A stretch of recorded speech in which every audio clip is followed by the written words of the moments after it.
Hey, what's up guys? It's Brando with Brando Sports World here, and today I'm doing a What Did We Learn on our Nebraska Cornhuskers, guys. Man, what a heartbreaking loss. Once more, another one-score loss. It just, you as a Cornhusker fan, and me as a Cornhusker fan, we're saying, when is this nightmare going to actually end? And man, my answer to you would be, why not this week? All right? Who better to beat and pick ourselves up from the ground than the Colorado Buffaloes, as they have all the momentum in the world right now. We have an opportunity to take that away from them and put it right back onto our program, and it would be huge to beat Deion Sanders. I'm not saying it's going to happen because, man, they looked really good, but it is an opportunity and a golden one at that. So why not this week, guys? So where do we begin to fix what's going wrong? It looks like it comes back onto Jeff Sims. All right, he's going to be leading this team now. We don't have Casey Thompson.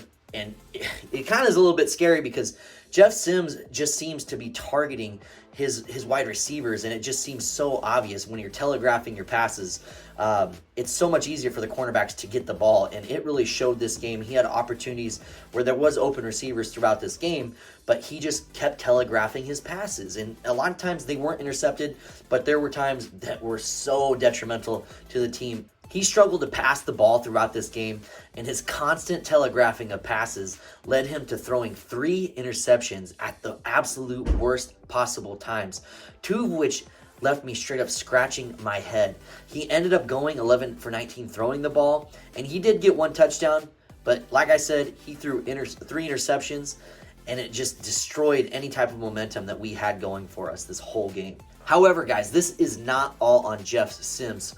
Whichever coach decided to put Anthony Grant in at arguably the biggest moment of the game, he ended up gifting them with a fumble, and at the absolute worst possible time.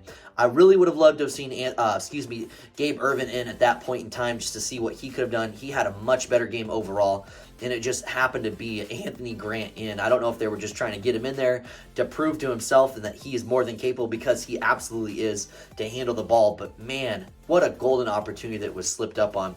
One other issue, though, was the penalties.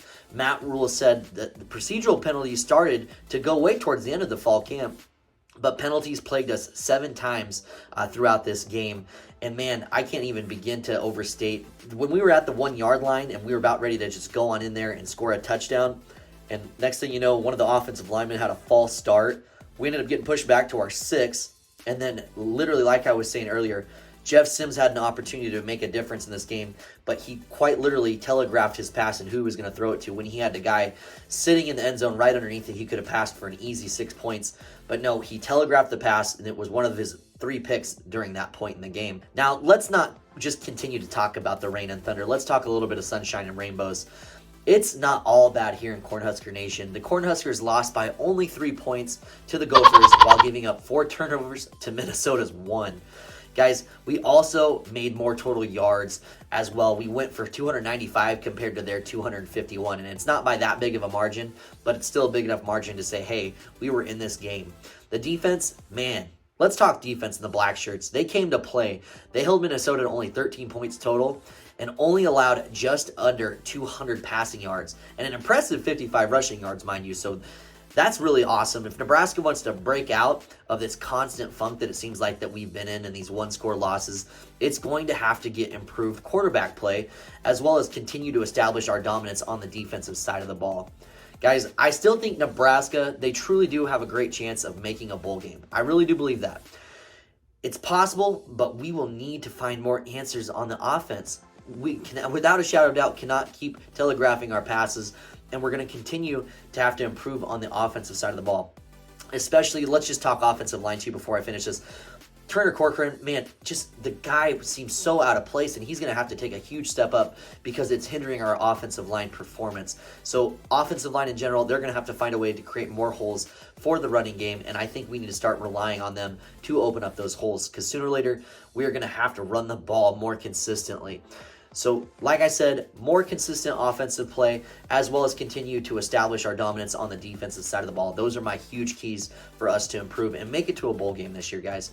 But as always, like this video, especially if you're a Cornhusker fan like me. It's my favorite team in college football. Subscribe to my channel. I have a bunch of content out right now, and I have a bunch more coming down the pipeline as we continue to go through these games. But as always, guys, I can't wait to see you on the next video.